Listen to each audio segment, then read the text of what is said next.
On July 16, 2026, the journal Science published what should have been a closed case. The first confirmed atmosphere on a rocky world inside a habitable zone. LHS 1140b, a suspected ocean world, 48 light-years from Earth, caught bleeding helium atoms into the vacuum. Atoms streaming off the planet's upper atmosphere during a single transit, captured by a telescope in Chile. That finding alone would have closed a chapter planetary science has been writing for 3 decades. But buried in the same paper is a detail no headline carried. The same team pointed the same telescope at the same planet, 1 year later. Same instrument, same method. And the helium signal was gone. The most important atmospheric signature in exoplanet history is intermittent. If it flickered because the star itself faked the signal, the entire discovery collapses before the ink dries. The question is no longer whether this world has an atmosphere. The question is whether the atmosphere's own evidence can be trusted, or whether something else wrote it.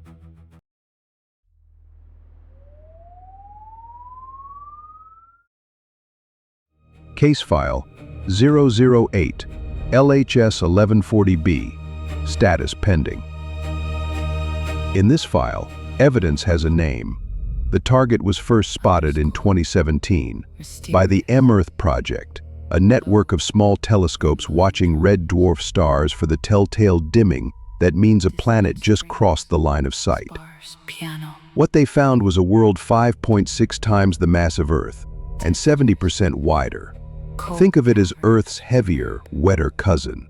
It orbits a dim red dwarf every 25 days, receiving 43% of the starlight Earth gets from the sun. Not scorching, not frozen. Right in the corridor where liquid water could survive on a surface, if there is an atmosphere to hold it there. And there might be a lot of water to hold. Models estimate between 9 and 19% of this planet's total mass is water. Let that land. Earth's water accounts for less than 0.1% of its mass. LHS 1140b is not damp. It is a world where oceans could run hundreds of kilometers deep. The host star deserves its own line in the file. LHS 1140 is a red dwarf, the most common type of star in the galaxy, 18% the mass of the Sun, surface temperature barely half as hot, faint, old, over 5 billion years in the quiet dark. One more note in the margin, easy to skip. This star rotates once every 130 days, sluggish even for a red dwarf. Now the breakthrough. In 2024, a team led by Colin Cherubim at Harvard, working with advisors Robin Wordsworth and David Charbonneau, and alongside Shreyas Visapragada at the Carnegie Observatories, trained the Magellan Clay telescope in Chile on a transit of LHS 1140b. Their instrument, the Weinert spectrograph, splits infrared starlight into its component wavelengths, the way a prism fans white light into a rainbow. And in that rainbow, they found a dip, the signature of excited helium atoms streaming away from the planet's upper atmosphere, gas leaving the planet. The first direct evidence that a rocky habitable zone world possesses an atmosphere, and that atmosphere is actively escaping into space. 3 suspects to explain what drives the bleed. 1. A steady, constant atmospheric outflow, the planet quietly exhaling at all times. 2. Stellar contamination, the red dwarf's own outer layers producing a helium line that only looks planetary. 3. A variable escape, tied to the star's radiation cycle, switching on and off. 3 suspects, and you already know which one fits. Suspect 1 matched the 2024 data cleanly. 1 detection, 1 clean match, 1 conclusion. Case closed. Until 12 months later, when the same instrument, aimed at the same world, recorded silence. In 2025, Cherubim's team repeated the experiment. Same Magellan Clay telescope, same Weinert spectrograph, same transit geometry of LHS 1140b, crossing in front of its star. No helium absorption detected. Let that settle. The signature that rewrote the field, gone. Suspect 1 dies on the table. A constant atmospheric outflow does not take a year off. If the planet were quietly exhaling helium at all times, the spectrograph would have caught it both years. A signal that vanishes is, by definition, not steady. Strike it from the file.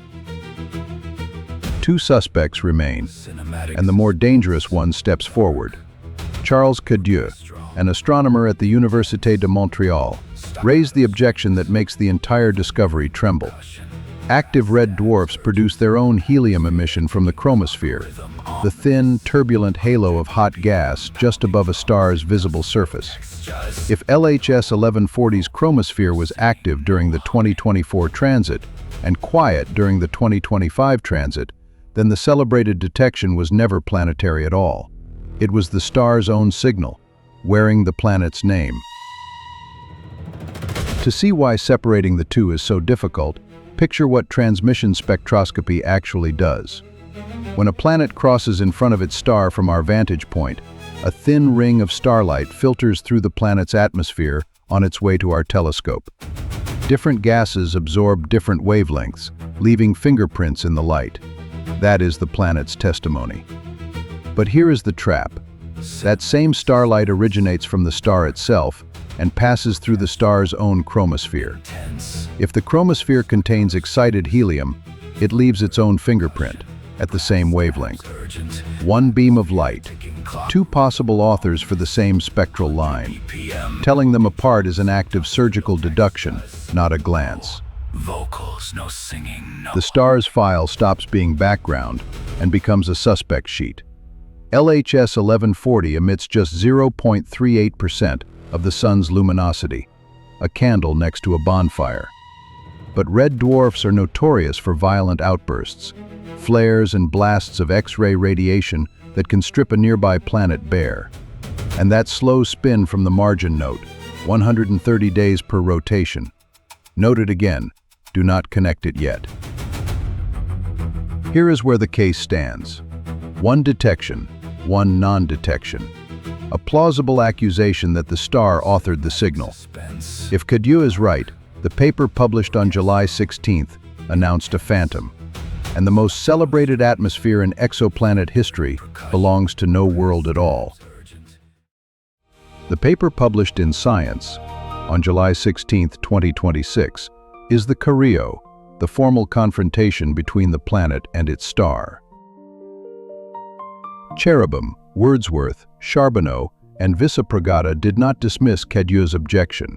They dissected it, and their analysis eliminates suspect 2, by evidence, not by authority. A purely chromospheric origin cannot reproduce the observed shape of the absorption line, or its geometric alignment with the transit chord. The dip matches gas escaping from a planetary rim, not emission from a stellar surface. The star did not write the helium line, the planet did. But if the planet authored the signal, why did it vanish in 2025? Now detonate the seed. That 130-day rotation, the margin note filed 2 acts ago, is the key to the entire case. The star's X-ray and extreme ultraviolet active regions are not spread evenly across its surface. They cluster at specific longitudes that rotate with the star. When those active longitudes face the planet, they bombard LHS 1140b with high-energy radiation, heating the upper atmosphere until helium atoms reach escape velocity and stream into space. This is hydrodynamic escape. Think of a pot of water boiling over, but only when someone swings the burner to face it. When the active regions rotate away, the heating drops and the escape stops. The intermittence is not a flaw in the evidence. It is the evidence. The star's own rotation wrote a schedule on the planet's atmosphere, and the 2024 and 2025 observations landed on opposite pages of that schedule. And the intermittence reveals something deeper still. The upper atmosphere is rich in helium and poor in hydrogen. Hydrogen, the lighter gas, was stripped away first, billions of years ago.